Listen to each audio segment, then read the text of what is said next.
Hello, welcome to another episode of Fender Play Live. I had nothing prepared. I'll be honest with you. I had nothing prepared. I want to play a police song, and producer Perry said no. Anyway, I'm your host, Eugene Edwards, and tonight we're answering your questions about learning to play the guitar, whether you're stuck on a tough chord, having difficulty staying motivated, or just looking for some helpful tips. We're here tonight to hopefully help. I've got some great Fender Play instructors joining me, so start dropping any questions in the comments and let's get to it. Helping me out today is our great friend and longtime Fender Play instructor, Jensen Silvio. Woo! I'm here. I'm awake. Right. And I put on pants. You do shoes? Are you wearing shoes? No, I'm not wearing shoes. me neither. Not since last March have I worn shoes for these. And we're also joined as always by the one and only, thank goodness, Dylan Caligiuri. Hello, world. Hello, planet Earth. Yes. He did it again. Jensen is a Fender Play instructor and has taught guitar for over 15 years. He has weekly office hours segment in the Fender Play community, so we thought he'd be perfect for this episode. Jensen, tell us what you're playing today and demonstrate it, please. This is my beautiful Troublemaker Telly limited edition, the best thing that's ever happened to me. And I have a little bit of an angelic shimmer on this right now.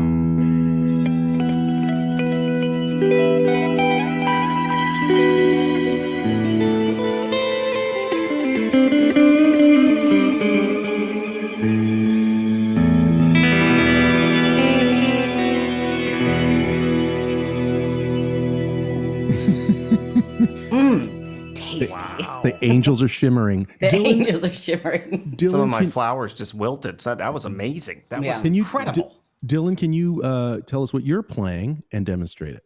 I'm playing a bit of a family heirloom. It's a 72 Telly Thin Line Deluxe, and it's got a B bender on it, and I'll demonstrate that since I've played it a couple times before on the show. So we'll see.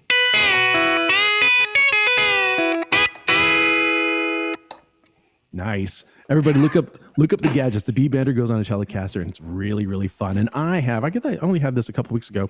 This is really a parts Strat that was made about 20 years ago. And I've really beaten it up over the years, and it plays beautifully, and I've already demonstrated it. So we'll move on. Let's get to it. So today we're going to try to get to as many questions as possible. It's like a lightning round. So we're going to try to tackle things quickly, but for more detailed information, practice tips, skill lessons, etc., check out the lessons on Fender Play. And if we can't get to your question tonight, don't worry. Just follow up with us in the Fender Play Facebook community. We have instructors there every day, and they're answering questions. So don't panic if we don't get to it today. Now, let's start off the show as we always do with some playing. And while we listen to Dylan, start dropping your questions in the comments. Dylan, can you kick us off with something? Absolutely, yeah. Are you guys ready? Let's do it. Here we go.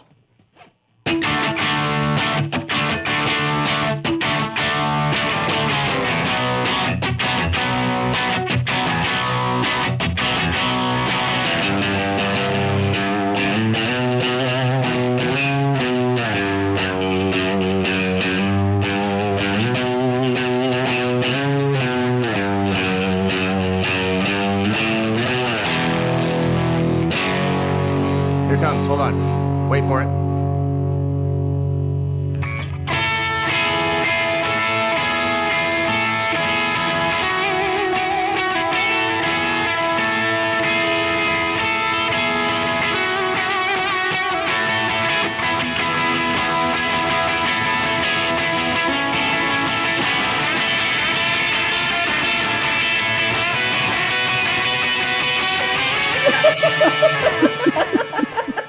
That was the modulation. You took my shimmer, man. You took my shimmer. That's not okay. That's not okay.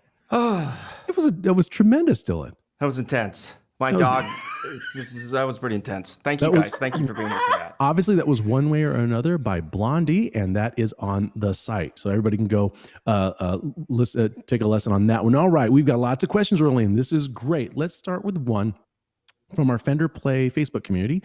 It comes from one of our longtime members who's been tuning into the show for years now. Keith Means asks, hi, Keith. Any tips on tackling something just beyond your level of playing? Jensen. Oh, me. Okay. I will take that, Keith. I will take it. Thank you, Eugene. The big thing when you're tackling something that's above your level is to go slow. And I think the common thing that brings us down when we're trying to play something that's above our level is always trying to think that the only way to success is if you hit it at 100%. You say, no, if it's slightly above your level, maybe you only get it to 80%. You slow it down 80%, then you build it up to 82, 85, 87, and so on. And just know that it's not about you getting to the top speed to measure success. It's about where you start and where you finish. So if you end up starting at 25% of the tune and then you end up at 75%, that is a gigantic jump. So always tackle the stuff that's slightly above your level. But remember, there's lots of different ways that you can measure success. That's a great idea. And Jensen, I think that if when we try and do it at the top speed, as it were, then we end up actually making mistakes along the way, and we end up practicing it. We practice the wrong things, and this actually kind of leads to this next question from Jonathan Lingo on Facebook. He's asking, I was wondering, what are some bad habits that creep into new players' technique that you've personally encountered, and what did you have to do to help them correct those bad habits?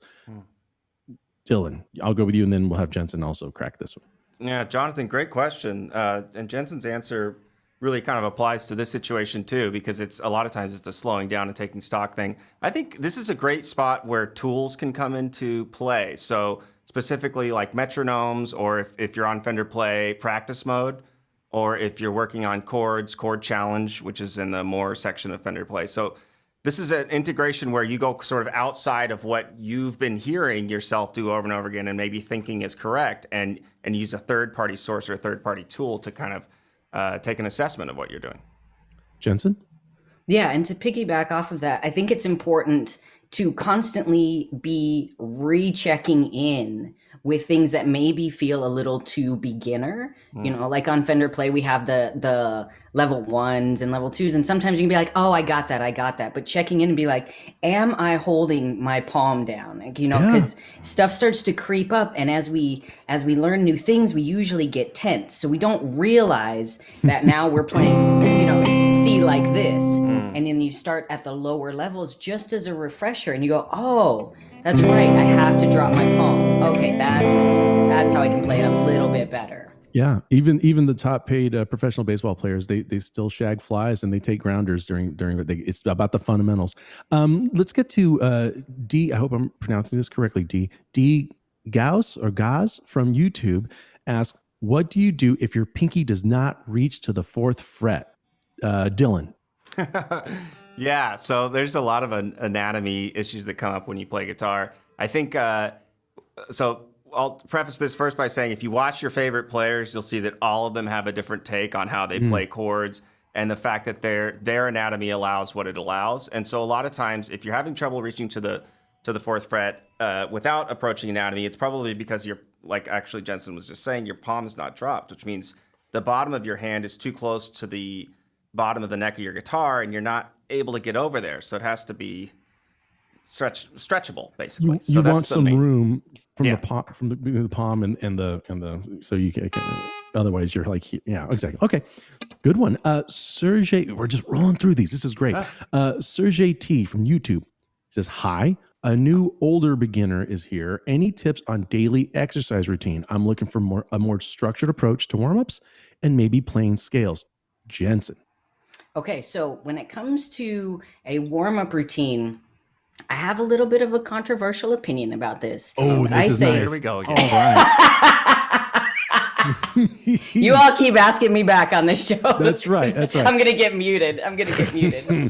But for me personally, it's spending a little bit less time warming up. So it's picking one thing to do that is actually kind of complicated, that forces you to slow down and think about it. So for instance, there's this planting exercise that I know some of you are familiar with, where let's just say you're here on the 1, 2, 3, and 4 strings, frets, and then you plant a finger. So I'm going to plant my middle finger on the 3rd string, 2nd fret, and then do a permutation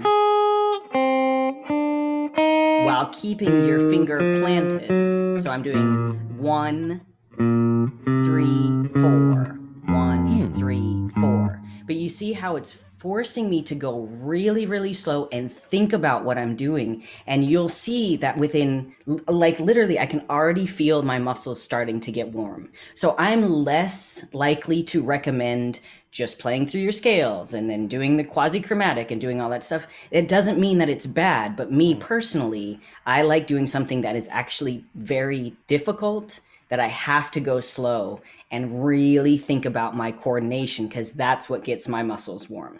So that's what I have to say. I know I'm going to get some haters about it. That's a novel approach. I like that. Dylan, do you have something on that? Well, what Jensen just did is actually on Fender Play. It's warm up on 1, 2, 3, 4, 5, and 6 strings. So there's good news there. What Jensen's talking about is building saliency, basically in your brain, saying this is important. This is challenging. It's metabolically challenging to my brain, so I have to use a lot of the glucose that's available, and I'm going to create a neural connection between my brain and my hand. There he goes. And that's how things get learned in neurobiology. So I concur. Okay. Thank you, Dr. Moreau. Kevin. Sorry. Kevin M on, it's a great reference, right? Kevin M on YouTube. This is great. What tips do you have for strumming to help make it sound less rush? For example, or clearer for a faster tempo song. So if we're like kind of using,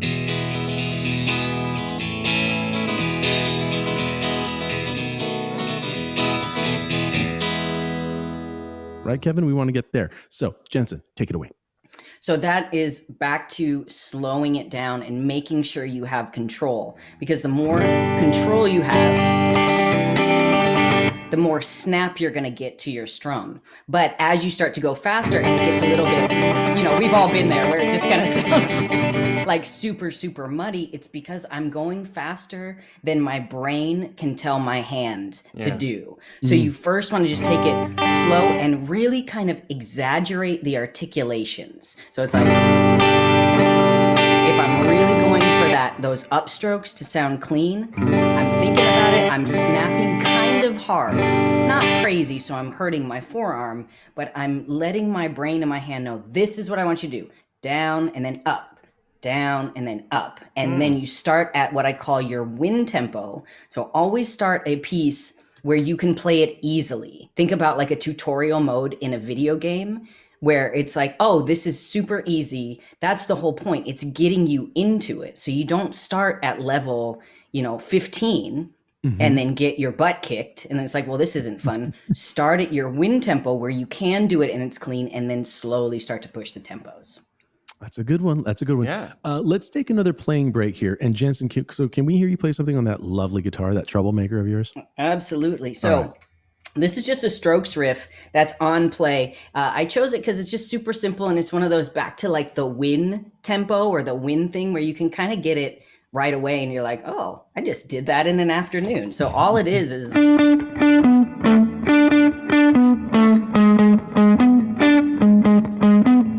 then you play it a little more staccato.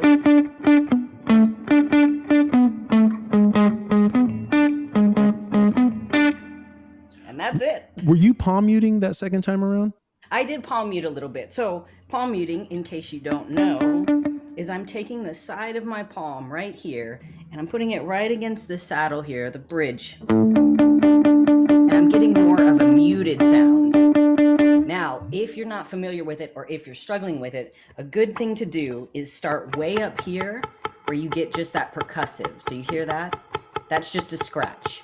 Now slowly come back down. It's my favorite thing. And you see how the tone gets into it. And then that's how you know where your sweet spot is, right there. Yeah. Or you can just play it open. And I was just doing all downstrokes with that. So cool. And in country picking, we use palm muting a lot for like double stops. We, like I'm just palm muting the G string, but I'm plucking the high E.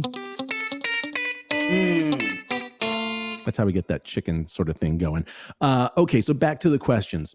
William Fate, I'm assuming it's pronounced Fate, from the from the FB community, from Facebook community. Actually, Dylan, this is a good one for you. Why are scales good for us? Oh, wow. And say William. glucose again. Use glucose. William, I in will the not sentence. say I glucose. double I dog promise. dare you to no, go to glucose. No more. Okay, yeah. So why are scales good for us? Basically because they are the alphabet to musical language. So if songs are paragraphs and song sections are sentences, letters are musical scales, meaning if I'm playing through... it's basically just about every famous song you can name is derived from a scale at one point or another. And so scales prepare you to play through those when it's time for you to be able to play. It'll be under your fingers already. Right. In order to place melodies, single note melodies, you're essentially playing parts of a scale. Could that be said? Absolutely. Okay. So yeah, Absolutely. so give us another melody if you can, that and can you show us, like, first show us the scale and then show us the melody that's kind of played within that scale again.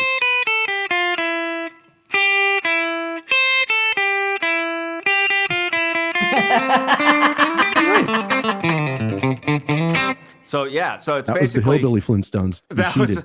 It was neither the Flintstones, no, but it's basically derived from that scale, right? And so there's a couple patterns there. There's the pattern or the shape itself, which is important to practice, and then there's also the sound, which is being ingrained in your head. So if I play that same song as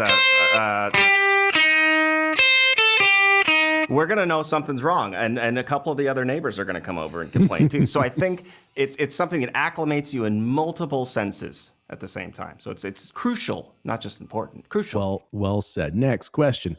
David and Miles on YouTube.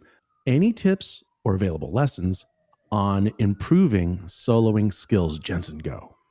So there's tons of stuff on Play with like little licks and riffs. So just like I showed the strokes riff, I changed my sound so there's not distortion on it.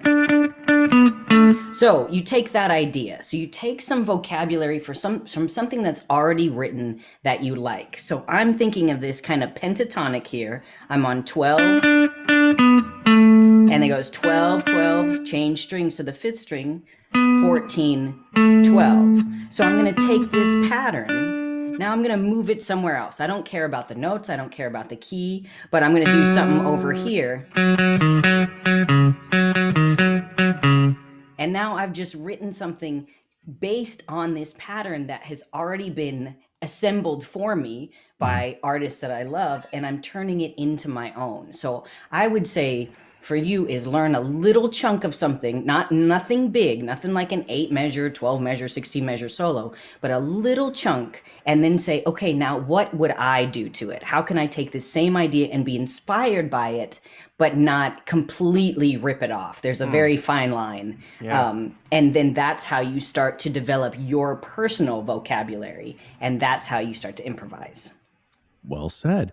Deb C on YouTube is saying, I'm having trouble playing clean bar chords, and any suggestions would be awesome. And thanks from Raleigh. Ooh, Raleigh. Love that. Love that Raleigh. town. Got to get back there. Love eating in Raleigh. Jensen, can you take this one as well?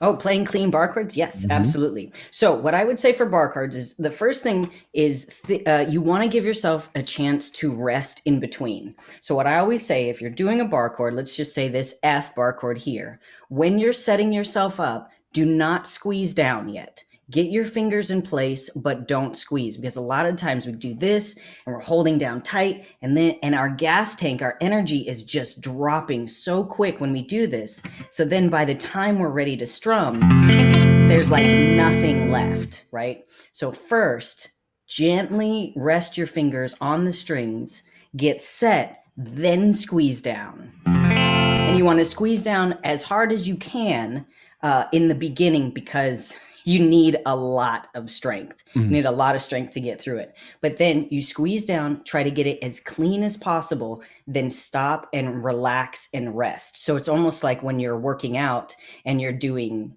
sets and reps, you give your muscles a time to reset. So then you get the chord again, strum, try to get it as clean as possible, make your adjustments, then relax, get some water, Take literally a minute, set a timer, and then come back to it. And I would say do that 3 to 4 times, only a couple times a week. Because a lot of times with bar chords, people overdo it and the muscles are so fatigued that it gets worse every day. And they get discouraged from playing them. Exactly. You don't need to overdo bar chords. You just need to be smart about how you approach it with the muscles that they're using.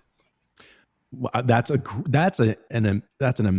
massive tip. That's Are you okay? I couldn't come up with the right Yeah. superlative, and I just started tripping on. I should have just said talk. I knew you were a machine. I knew by your playing that you were some alien machine, and now it is machine. That's what it makes sense. So this one comes from Kyle J on YouTube. My pick. Oh, this is okay. My pick often spins in my hand as I play. So I don't know if it's rotating like a clock, or I'm assuming that is what he means. Should I simply grip it tighter, or is there something else? I think if I grip it too hard, it'll affect how I strum, etc. And he says, thanks. So Kyle has great manners. Dylan. No, he should be commended. He's got great manners. Dylan. Thanks, Kyle. That's a great question. I actually find that your pick grip is going to change based on what you're doing. So if you're doing more focused playing, so if I'm playing I'm going to have to grip the pick pretty softly in order to play that quickly. I really can't have any tension in my hand or wrist at all. Whereas if I was going to play with kind of like a really sharp intention or a staccato intention, I'm going to grip the pick really tight. So it's kind of connected to this, the type of sound that you're trying to achieve. And as far as it falling out of your hand, a lot of that is, unless it is physically falling out of your hand, a lot of that is the fear that it's going to fall out of your hand. So I would just, remind yourself that you love your hand and you love your pick and that you're going to make it through it. Wow. They got emotional there. That was lovely. Yeah, I know. I had to go. All right. It's a time for another playing break. And I guess it's my turn. I'm going to play one of my favorites that's on Fender Play. This is Last Train to Clarksville by the Monkees. Okay. And then we'll get to some more questions. And the reason I thought of this one is because I've had some students ask about, well, they didn't even know to ask about hybrid picking, but it turns out that's what they were kind of getting to. So this is where you hold the pick between your forefinger and your thumb, and then you use your other fingers, you kind of assign them to other strings. And how I play Last Train to Clarksville is we start... I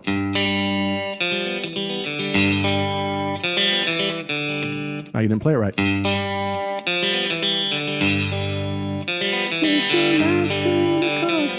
Everybody, at the station.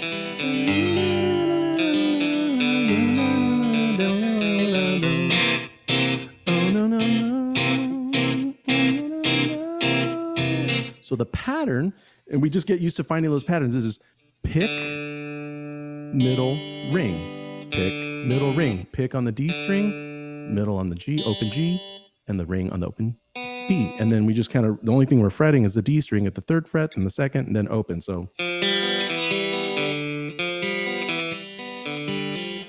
And we just have little patterns too. We can do little pick, ring, middle,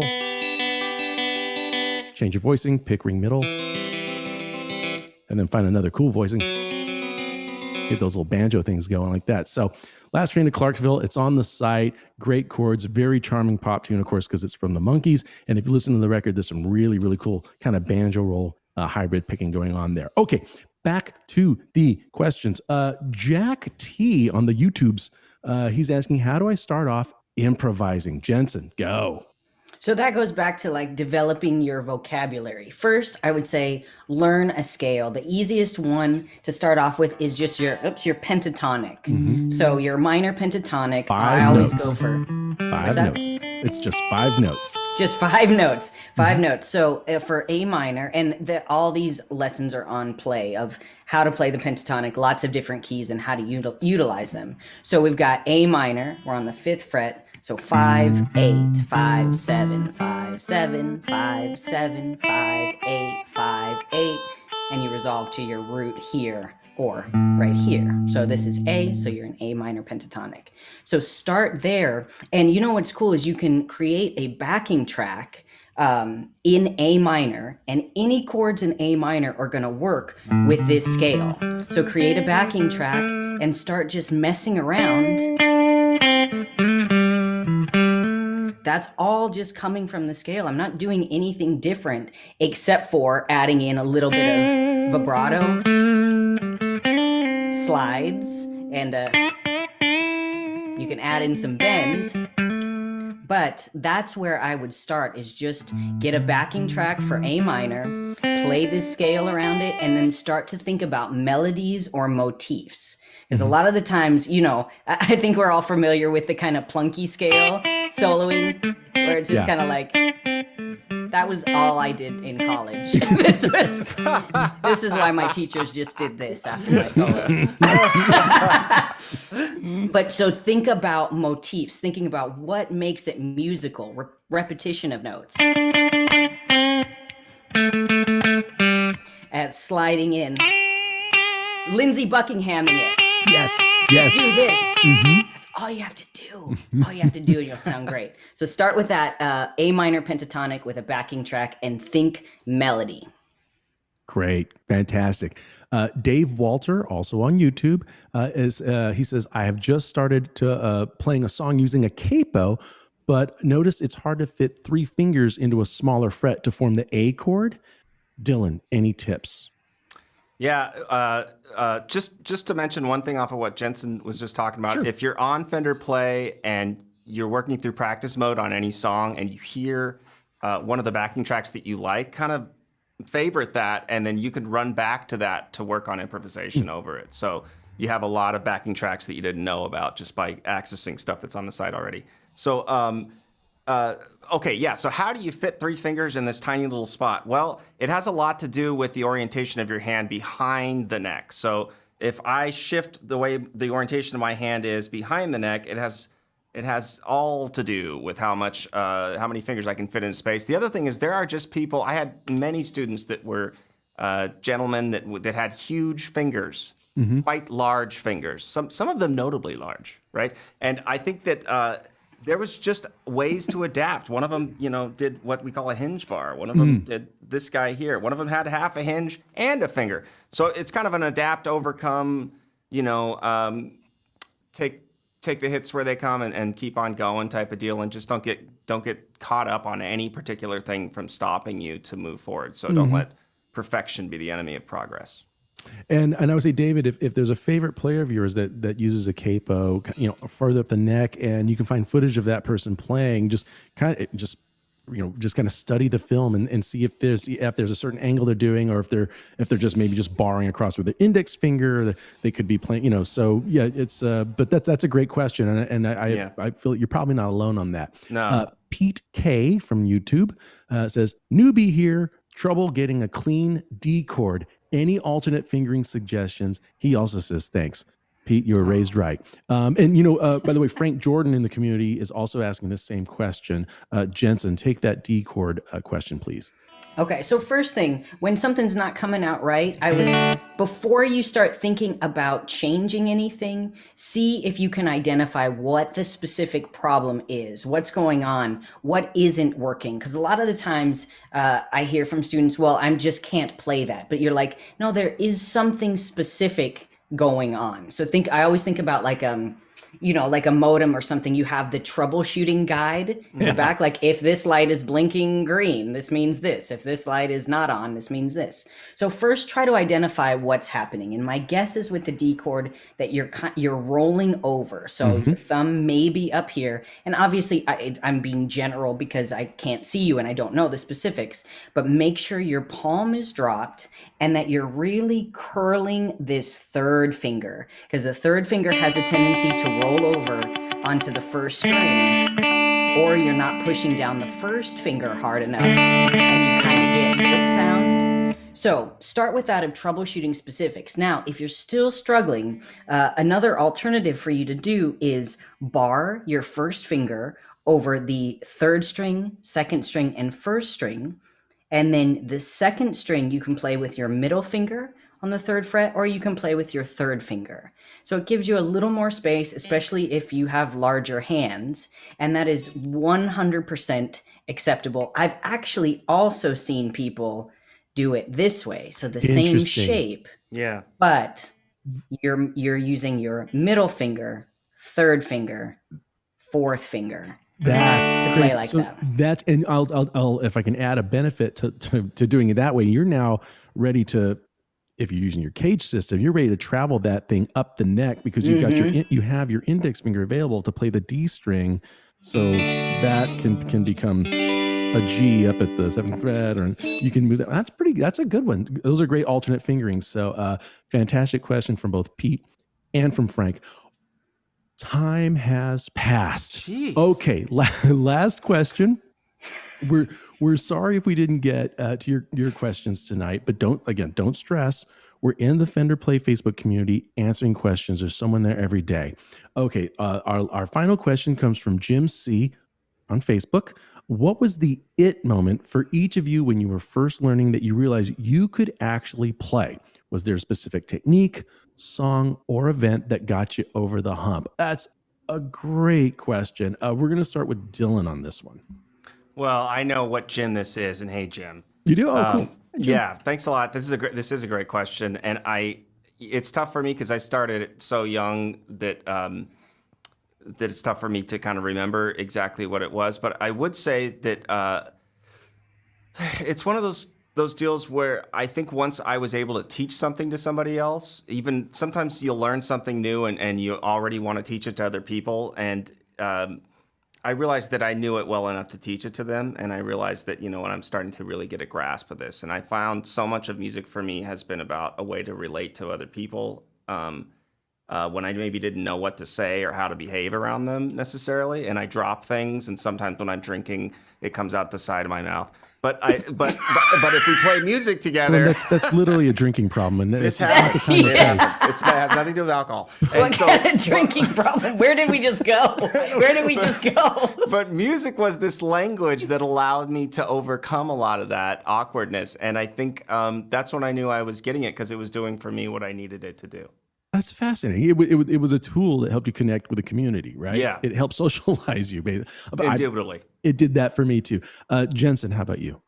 The first time my big moment was I was playing the Cranberries, because we have to thank the Cranberries for all of my guitar. I have just been watching the Dairy Girls with my family were catching up with that show, the Dairy Girls, and the Cranberries are I've just been reminded of how fantastic those records are. But I'm sorry to interrupt. It's great guitar parts, but they're the reason why I started playing. And there was the song Waltzing Back, and all it was, but at the time it was everything. It was just E minor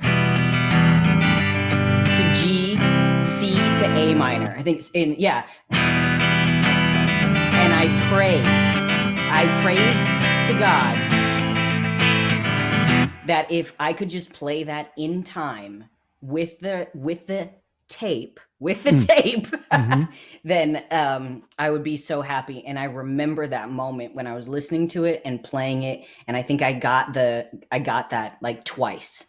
Got it twice in time, and just like looking around the room in my bedroom being like, did anybody see that? Nobody saw it.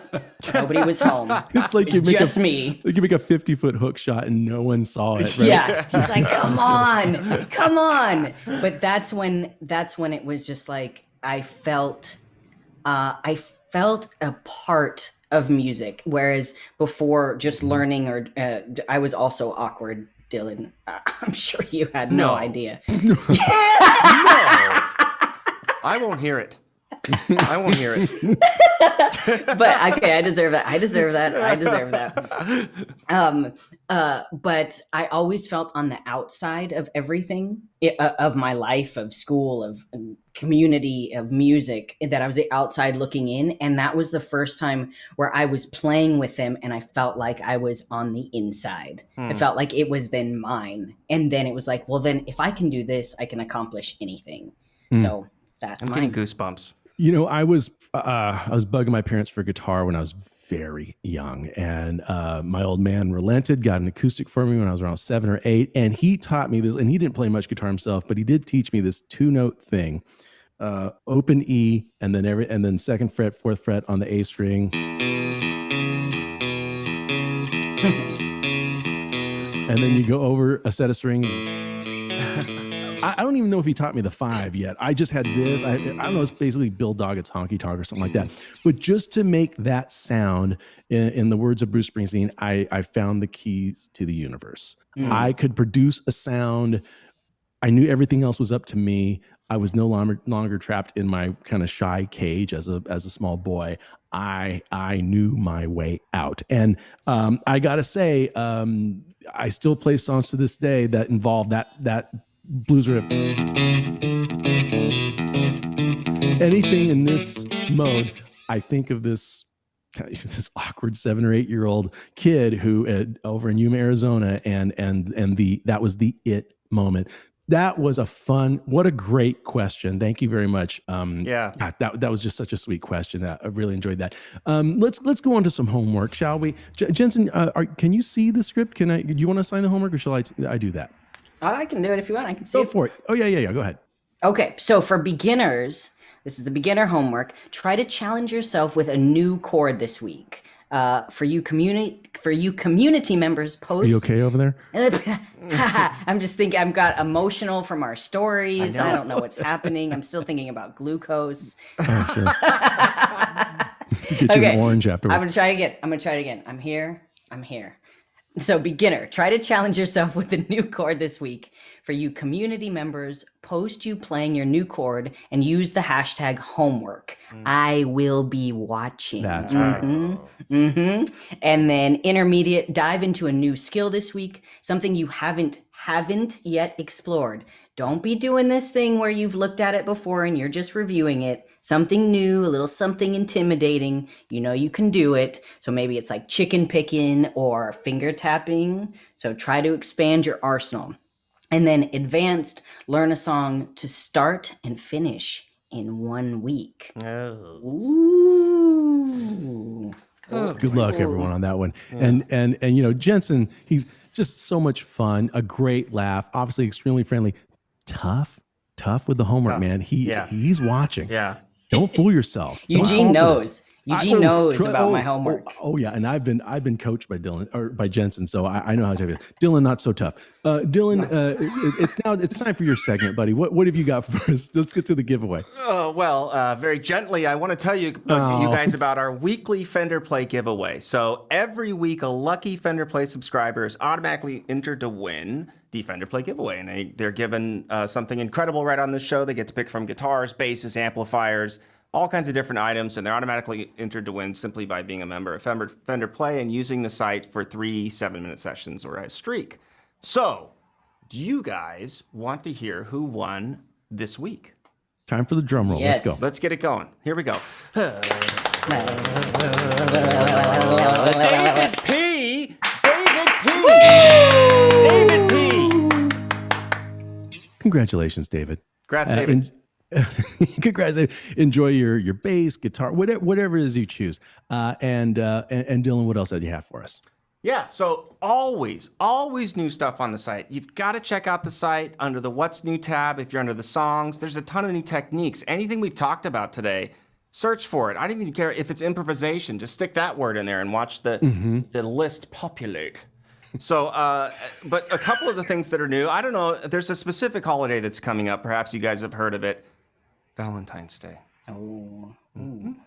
Good touchy, one. touchy. That's right. So, sensitive subject. We've got a collection on the site, of course, because we have to celebrate it. Even the site is susceptible to Cupid's arrow. And so one of the ones that in the conversation leading up to this episode, there was some talk about me not being asked about a prom date ever. And so I have a specific song that I want to reference here. One route to the Lonely Hearts out there. This one's coming from Nazareth, everybody.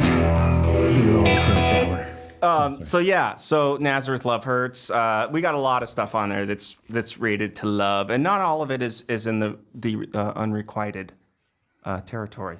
Oh, right. Okay. So sometimes we have some love songs where it all connects. Okay. Right. There's hope there. Well, everybody, guys, thank you so much for this. I've really enjoyed this, and thank you to all of you in the community and on YouTube. And Great questions. Really, really valuable. I hope you enjoyed this. This encourages us to do another episode like this at another time. So have your questions ready. Again, always reach us in the community if your questions weren't answered today. Jensen, thank you for coming on the show. And what do you want to plug? Oh, you can find me in the Facebook community doing the same thing live Mondays at 10 a.m. So you can ask me any questions, and it's for an hour, and it's a really good hang, a great group of people, and just so much fun. So if there's more that you want to know about my specific philosophies or what you can do to improve, please come by Mondays at 10 a.m. And then there's also Nikki Stevens, Saturdays at 12 p.m. Chelsea Stevens, no relation, with all your bass questions at 3 p.m. So that, just come hang out. Enjoy. They're both great. They're both great. Chelsea was a guest on the show. She was a fantastic bass player. Now, before I do my sign off, I believe it was someone named Oscar wants Dylan to play us out with Susie Q. Get ready, Dylan. Hold on. So everybody, thank you so much. It's been a thin slice of heaven. Keep safe, keep practicing, and see you next week at the same time and place. Dylan, take us out with Susie Q, buddy.